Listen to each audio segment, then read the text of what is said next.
Hello everyone, আমি সুকন্যা গুবুস ডায়েরিতে আপনাদের স্বাগত জানাই। আজ নতুন একটি ব্লগ নিয়ে আপনাদের কাছে হাজির হলাম। আজকে গুবুস স্নান টান করে দিদুনের কোলে চেপে আমাদের বাড়ির সামনেই একটা মন্দিরে এখন যাচ্ছি। সেই ভিডিওটাই আপনাদের সাথে শেয়ার করছি। এটা আমাদের বাড়ির একদম সামনেই মা দালান মা, খুবই জাগ্রত ঠাকুর, প্রায় 400-500 বছর আগেকার মন্দির। এই মন্দিরে শিব দুর্গা মা আর জগন্নাথ ঠাকুর আছেন। দুর্গা পুজোর সময় 4-5 দিন যাবৎ খুবই ধুমধাম করে পুজো হয়। বাঁশবেড়িয়ার একদম জাগ্রত দালান মা। এই মন্দিরের পাশ দিয়েই একটা গলি আছে, একটুখানি হাঁটা পথ,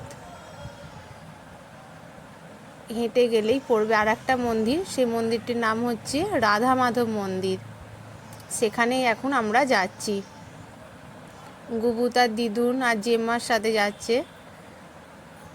এই চলে এসেছি রাধা মাধব মন্দিরের কাছে।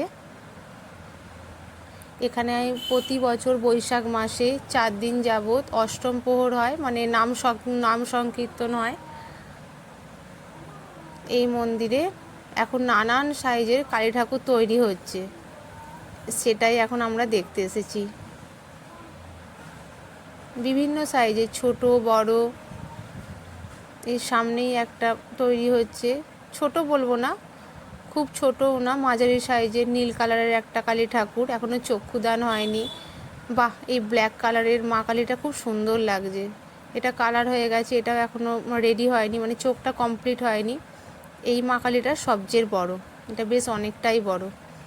ঘুঘুতে এত বড় ঠাকুর দেখে ও প্রথম দেখছে, তো কোনটা ছেড়ে কোনটা দেখবো বুঝতেই পারছে না। আর ওর তো বাইরে ঘুরতে পারলে আর কিছুই চাই না। ওর খেতে হলেই যত কষ্ট, ওকে খাওয়া দাওয়া বাদ দিয়ে ওকে সবসময় ঘোরা ওর খুব আনন্দ।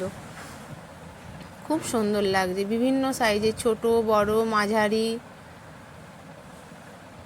এখনও যদিও চক্ষুদান হয়নি, তো ওটা হলে আরও সুন্দর লাগবে। বা এখানে আর একটা তৈরি হচ্ছে গ্রে কালারের, এই মা কালীটাও খুব সুন্দর লাগছে। এই দেখুন, এই মন্দিরটার কথাই আপনাদেরকে বলছিলাম। এখানে দুটো রুম আছে। এই একটা রুমে মা শেতলা আছে, আপনারা দেখতে পাচ্ছেন কি জানি না।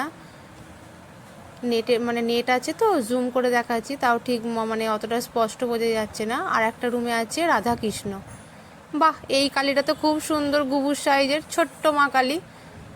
যেমন বড় আমাদের গুবু, ঠিক তেমনি মা কালীর সাইজ। খুব সুন্দর লাগছে এই মা কালীটা। এই যে মা শেতলা।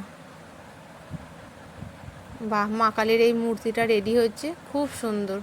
এটা এখন রোদে শুকাতে দিয়েছে। এটা এখনও কালার হয়নি, এই জাস্ট তৈরি হচ্ছে, ছাঁচটা দিয়েছে। ওর দিদুন আবার নিয়ে গেছে, গুবু আবার একটু মা কালীকে ছুঁয়ে দেখছে। ও আবার হাতটার দিকে, মা কালীর হাতে হাত দিচ্ছে, আবার মুখটার দিকে তাকাচ্ছে, যেটা কি ও কোন দিকে কাকে ছেড়ে কাকে দেখবে ও ঠিক বুঝতে পারছে না। এত বড় বড় ঠাকুর ও জীবনে প্রথম দেখছে, তাই অবাক দৃষ্টিতেও চেয়ে আছে। ওখানেই মন্দিরের ভেতরেই আর একটা ওদের ফটো তুলে দিলাম জেম্মার সাথে, দিদুনের সাথে। এই ওর দিদিভাই চলে এসছে সাইকেলে চেপে। ব্যাস, দিদিভাইকে পেলে ওর তার কিছুই চাই না। এবার গুবু একটু দিদিভাইয়ের সাইকেলে বসবে। ঠিক আছে, টাটা, আবার দেখা হবে নেক্সট ব্লগে। আপনারা সব ভালো থাকবেন, সুস্থ থাকবেন। আবার দেখা হবে পরে। টাটা।